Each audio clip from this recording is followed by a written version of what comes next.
60대 이상 되시는 분들을 대상으로 설문조사를 이런 설문조사를 했답니다. "당신이 나이 들었다고 느낄 때가 언제입니까?" 우리 성도님들은 언제 그렇게 느끼십니까? 근데 그 질문에 많은 사람들이 대답하기를 이게 60대부터라서 그런지 이게 1 등이 나왔습니다. 새로운 기계가 나왔음에도 불구하고 손에 익은 옛날 물건을 놓지 못할 때. 저게 편한 건 아는데 지금 내가 쓰는 이거 그래 이거만 쓸 때 그때 '아 내가 나이 들었구나.'라는 생각을 한다고 대답했습니다. 사람마다 차이는 있겠지만 나이가 들어감에 따라서 이게 회귀 본능이 있어서요. 옛것이 편하고 새로운 것에 불편함을 느끼는 그런 분들이 많이 있습니다. 그게 잘못된 건 아닙니다. 그렇지만 그렇다고 권장할 것도 아닙니다. 왜냐? 뭐 물건은 뭐 과거에 사용하는 걸 뭐 계속 쓴다 뭐 그럴 수 있죠. 그런데 신앙생활이 그렇게 된다면 심각한 문제가 생기기 때문입니다. 나이 드는 거하고 상관없이요. 믿음은 하나님 나라 가는 그날까지 계속해서 껍질을 벗고 깨고 앞으로 한 걸음씩 한 걸음씩 정진해 나가야 되는 그게 진짜 신앙이기 때문입니다. 과거 종교개혁가들이 이 로마 가톨릭에 대항해서 새로운 교회를 세우고 나서 그 교회의 정체성을 두고 이렇게 이름을 붙였습니다. 개혁교회, 리폼드 처치라고 붙였습니다. 개혁교회는요, 개혁된 교회를 말하는 것이 아니라 계속해서 개혁되어 가는 교회를 말하는 겁니다. 개혁된 교회라고 하더라도 시간이 지나면 정체될 수밖에 없고 변질될 수밖에 없습니다. 그 시대에 맞는 개혁이 지금에 맞는다? 그건 사실 거의 불가능합니다. 요즘같이 세월이 급격하게 바뀌는 시대는 10년만 해도 달라지는데요. 교회 문화도 달라지는데요. 그러니 그 시절의 개혁이 지금의 개혁이다 말하기가 어렵습니다. 계속해서 개혁해 나가야 되는 겁니다. 그러므로 교회는요, 매일같이 말씀의 거울에다가 자신을 비춰보고 잘못된 모습이 있는지를 살피고 또 있다면 바꾸어 나가야 하는 겁니다. 믿음의 백성들의 삶도 역시나 이래야 합니다. 믿음은 매일매일 껍질을 깨고 자신을 살피고 돌아보는 과정입니다. 그런 의미에서 히브리서 기자는 매일 새롭게 되고 성장하고 성숙하라고 우리에게 권면하는데요. 1절 말씀 함께 읽어보겠습니다. 율법은 장차 올 좋은 일의 그림자일 뿐이요 참 형상이 아니므로 해마다 늘 드리는 같은 제사로는 나오는 자들을 언제나 온전하게 할 수 없느니라. 자, 여기서 율법을 이야기하는데 그중에서 특별히 제사 제도를 의미합니다. 그러니까 해마다 드리는 같은 제사로는 온전하게 될 수 없느니라. 이렇게 설명하죠. 자, 성도님들, 유대인들은 뭐 여러 가지 제사가 있지만 그중에서도 특별히 그 대속제일이라는 제사가 있습니다. 어 레위기 16장에 나오는 속죄일로 나오는데요. 그래서 저희가 이제 배울 때는 대속죄일로 배우는데 이 대속죄일은 1 년에 한 번 유대인 원력으로 그러니까 유대인 원력으로 7월 10 일입니다.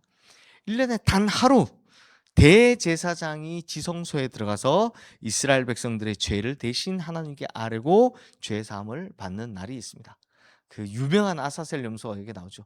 2마리의 염소를 잡아다가 하나는 안수하고 염소에다가 죄를 다 전가한 후에 죽이고 하나는 그 죄를 짊어지고 광야로 쫓아내 보내는 겁니다. 그때 막 사람들한테 욕을 먹고 가죠. 네. 그 아사셀 염소가 바로 결국 예수 그리스도의 상징이 되지 않습니까? 근데 성도님들, 이 대속죄일엔 치명적인 2가지 약점이 있습니다. 2가지 한계라고 해야 되겠죠. 첫 번째는 매년 들어야 된다는 거. 매년 해야 된다는 거. 2번째는 자기가 직접 하나님께 나가지 못하고 대제사장이 백성들을 대신해서 하나님께 나가야 된다는 거. 이 2가지 치명적인 문제가 있었습니다. 왜냐하면 이게 율법의 한계거든요. 법이라는 게 한계가 바로 이런 겁니다. 물론 율법의 장점은 있습니다. 히브리서 기자도 율법의 장점을 이렇게 설명합니다. 3절 말씀 보시면 함께 읽어보겠습니다. 그러나 이 제사들에는 해마다 죄를 기억하게 하는 것이 있나니, 그러니까 율법의 장점이 뭐라고 합니까? 죄를 기억하게 한다. 쉽게 말하면 법이 있어야 죄가 뭔지 알 거다. 이게 죄구나. 이게 죄구나 라는 걸 법이 있어야 알게 되니까 율법은 그 장점이 있다는 겁니다. 그런데 율법의 한계가 뭡니까? 죄를 없앨 수 있습니까? 없습니까? 법은 죄를 없애지를 못합니다. 자, 성도님들, 우리 법도 있지만, 우리나라의 법도 있지만, 헌법도 있고 뭐 법률도 있고 하지만 그 법이 죄를 없앨 수 있습니까? 법은 이게 죄고 형량이 얼마고 이렇게 나올 수 있어도 죄를 없애는 건 불가능합니다. 그게 법이 가진 한계입니다. 율법도 마찬가지입니다. 법이 가진 한계는 죄가 뭔지는 알려줄 수 있어도 죄를 없앨 수는 없습니다.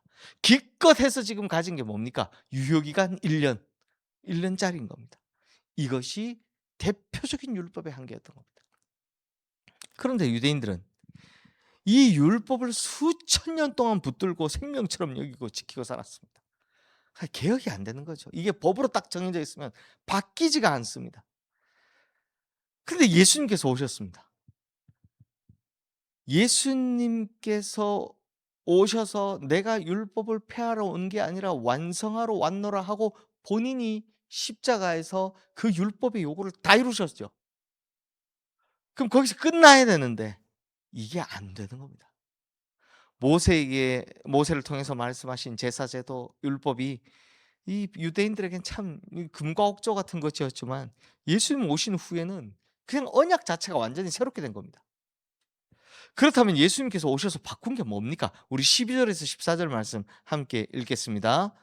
오직 그리스도는 죄를 위하여 한 영원한 제사를 드리시고 하나님 우편에 앉으사 그 후에 자기 원수들을 자기 발등상이 되게 하실 때까지 기다리시나니 그가 거룩하게 된 자들을 한 번의 제사로 영원히 온전하게 하셨느니라.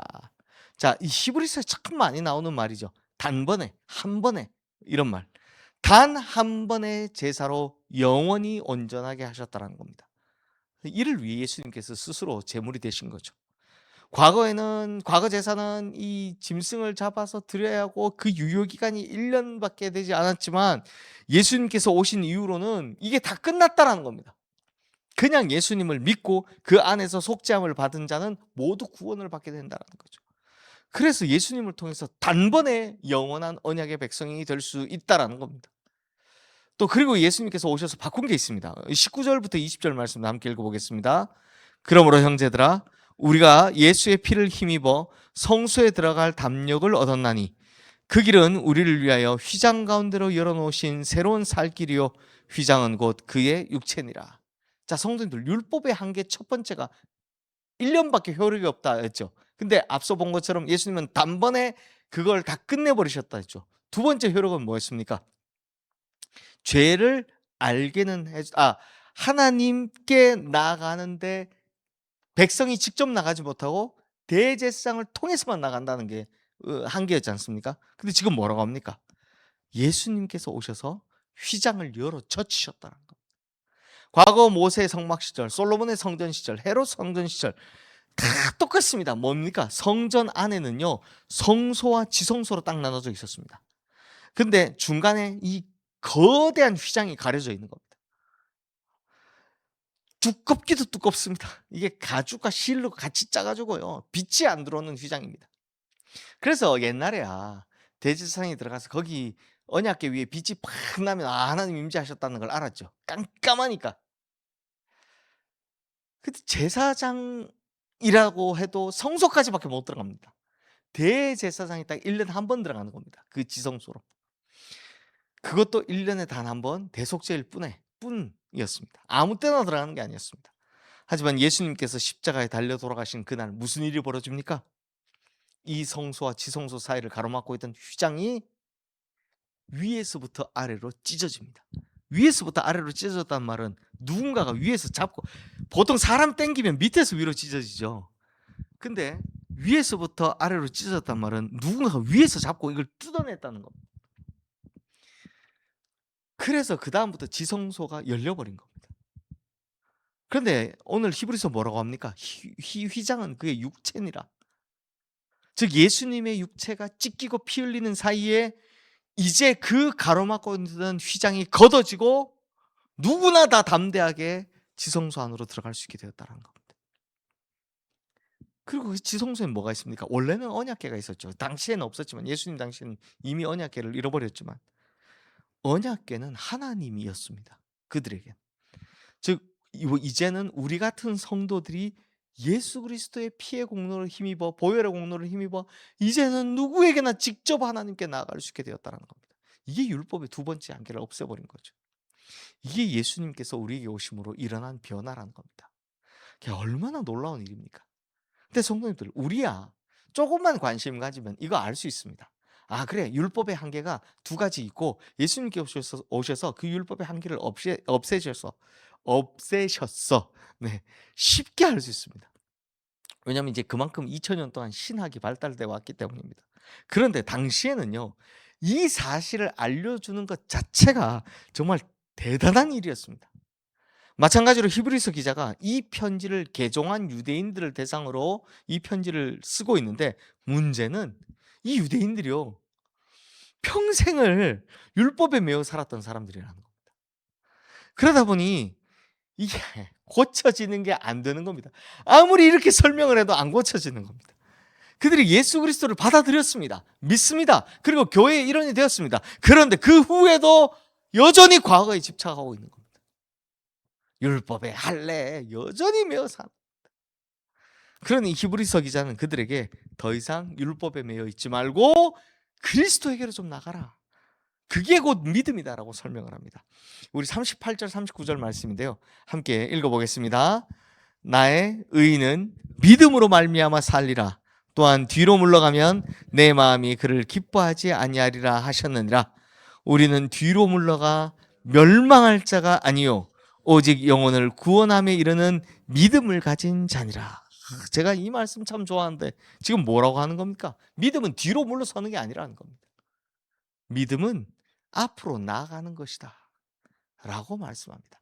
다시 말하면 제가 처음에 이야기했던 것처럼 믿음은 날마다 자기의 알을 깨고 끊임없이 앞을 향해 정진하는 개혁이다라는 겁니다. 이게 믿음이다라는 겁니다. 그렇다면 성도님들, 우리는 신앙생활하면서 우리의 믿음이 어떻습니까? 이게 믿음도요, 믿는다고 하면서도 머물러 있는 경우들이 많습니다. 우리의 믿음은 어떻습니까? 여전히 제자리입니까? 10년 전이나 20년 전이나 똑같습니까? 아니면 과거에 머물러 있습니까? 내가 10년 전에 믿음 진짜 좋았는데, 내가 20년 전에 믿음 진짜 좋았는데 여전히 과거에 머물러 있습니까? 아니면 그때가 좋았는데 아직도 그러고 있습니까? 아니면 전통에 머물러 있습니까? 옛날이 좋았는데. 그러면 안 됩니다. 우리는 매일매일 개혁해야 하고 매일매일 껍질을 깨고 한 걸음씩 한 걸음씩 십자가 앞으로 나가야 하는 겁니다. 말씀 앞에 깨져야 하는 겁니다. 그렇게 되기를 주님의 이름으로 축원합니다. 그것이 하나님께서 바라시는 일이고 하나님께서 기뻐하시는 일이다라는 겁니다. 그러니 우리 성도님들, 예수님께서 자신의 몸을 찢으심으로 활짝 열어놓으신 휘장 안으로 그냥 그래 하고 들어가질 못하는 어리석은 자가 되지 않으시기를, 반대로 그 휘장 안으로 담대히 들어가셔서 하나님을 직접 만나시는, 하나님과 함께 더불어 사는 우리 성도님들 다 되시기를 주님의 이름으로 축원합니다. 이 시간 오늘 주신 말씀 기억하며 우리 함께 기도하겠습니다.